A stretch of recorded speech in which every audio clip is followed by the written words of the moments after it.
মুসলমানেরা কখনো কাউকে জোর করে দ্বীনের জন্য ডাকে না, তাদের কাজ হলো উপদেশ দেওয়া। আল্লাহ তার রাসূলকে বলেছেন ইন্নামা আনতা মুযাক্কির লাস্তা আলাইহিম বিমুসাইতির, আপনার কাজ হলো মানুষকে উপদেশ দেয়া। কাউকে লাঠি চার্জ করার দরকার নাই, জোর করার দরকার নাই, ধমক দিয়ে পিটাইয়া ইসলামের পথে আনার দরকার নাই। আপনার কাজ আপনি মানুষকে উপদেশ দেবেন। কথা বলেন ঠিক কিনা? এজন্য আমি চমৎকার একটা বিষয় আপনাদের সামনে উপস্থাপন করার চেষ্টা করব। আল্লাহ যেন তার এই গোলামকে তৌফিক দান করেন, সকলে বলুন আমিন।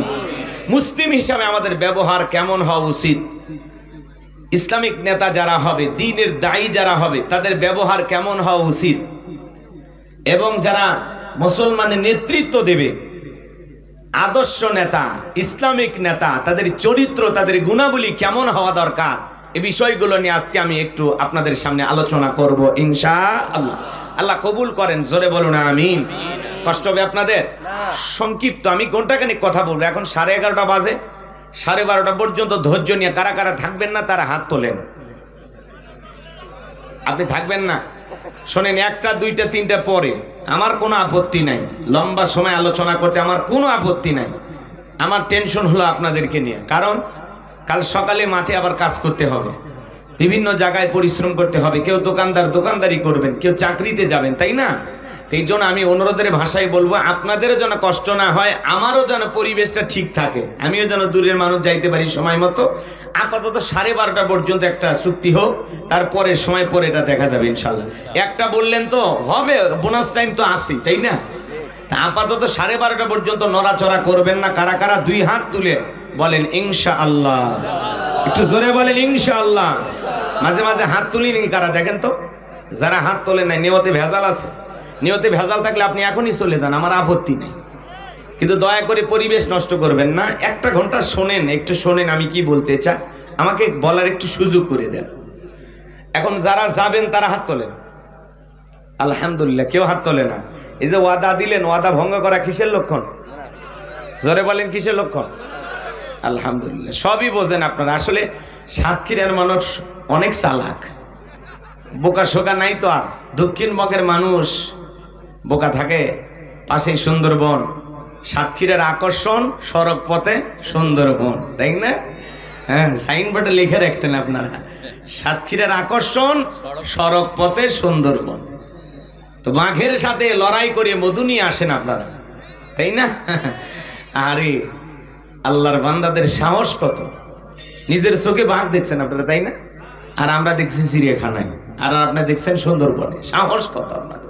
আবার মাঝে মাঝে শোনা যায় বাঘ যখন আক্রমণ করে পিটাইয়া বাঘকে মেরেও ফেলে দেয়। এরকম ঘটনা ঘটছে কিনা?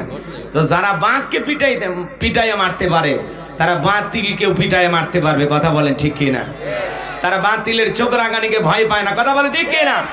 ইসলামের বিরুদ্ধে যারা অবস্থান নেবে, যারা এই জমিন থেকে ইসলামকে বিতাড়িত করতে চায়, তাদের বিরুদ্ধে মুসলমানকে এরকম শক্ত ভূমিকা পালন করা লাগবে। কথা বলে ঠিক কিনা? কোন শৌখিন যেন সবল মেরে ইসলামকে যেন লাঞ্ছিত না করতে পারে, ইসলামকে বিদায় করার ষড়যন্ত্র না করতে পারে। কথা বলেন ঠিক কিনা? সম্মানিত ভাইরা আমার, সজাগ থাকতে হবে, সচেতন থাকতে হবে। সাতক্ষীরার মানুষের দেহের শক্তি যেমন, ইমানের শক্তি যেন তেমন হয়। আল্লাহ কবুল করেন, জোরে বলেন আমিন। আমি আর ভূমিকায় কথা বাড়াবো না, আল্লাহর কোরআন থেকে কথা বলবো। কথা বললে সমস্যা আছে? কথা বলেন, এই কোরআনের মধ্যে কোনো ভেজাল আছে? কোনো মিথ্যা আছে? কোনো ধোঁকা আছে? থাকবে কি করে? কিতাবটি নাজিল করেছেন কি? সে আল্লাহ রাব্বুল আলামিন বলেন যালিকাল কিতাবু লা রাইবা ফি, এটি এমন একটি কিতাব যেই কিতাবের মধ্যে কোনো সন্দেহ নাই, কোনো সংশয় নাই, কোনো মিথ্যা নাই, কোনো ধোঁকা নাই। There is no doubt. বলুন আল্লাহু আকবার। হুদাল লিল মুত্তাকিন, মুত্তাকি বান্দাদের জন্য গাইডলাইন হিসেবে, পথ প্রদর্শক হিসেবে আসমান থেকে কিতাবটি নাজিল করেছেন কি? আল্লাহ। সে আল্লাহর কোরআনের আলোচনা শুনলে লাভ না লস? লাভ। লাভটা কি আমার আল্লাহ জানায় দিলেন। وَإِذَا قُرِئَ الْقُرْآنُ فَاسْتَمِعُوا لَهُ وَأَنصِتُوا لَعَلَّكُمْ تُرْحَمُونَ।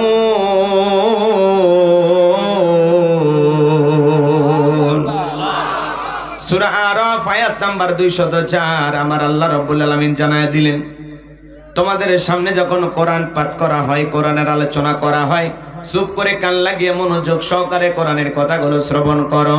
যারা চুপচাপ কোরআনুল কারীমের কথাগুলো শ্রবণ করবে, আমার আল্লাহ রাব্বুল আলামিন আসমান থেকে তাদের উপরে আল্লাহর রহমত বৃষ্টির মতো নাজিল করবেন। বলুন সুবহানাল্লাহ।